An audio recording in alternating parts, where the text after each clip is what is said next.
आज होती संकष्ट चतुर्दशी आणि मी भाजी आणण्यासाठी गेले होते. तर भाजी वगैरे घेतली आणि तिथेच गणपतीचं मंदिर आहे, तर म्हटलं चला पाया पडून येऊया. मस्त दर्शन वगैरे घेतलं. आदिराज स्कूलवरून आलेला, त्याच्यामुळे आम्ही दोघं पण गेलो होतो. थोडा वेळ मंदिरात बसलो, टिक्का वगैरे लावला आणि मग घरासाठी निघालो. तो माझ्या पुढे मला रस्ता दाखवत असा तरा चाललेला होता.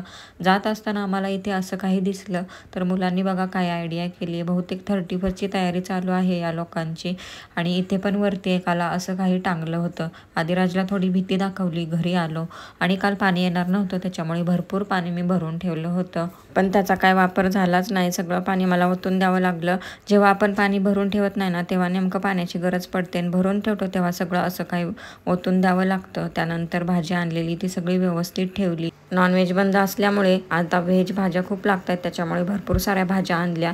आणि जी पालवी मला गेल्या वेळेस 10ला मिळाली होती, आज 20ला मिळाली. गजरा शोधला पण कुठेच मिळाला नाही. तर असा होता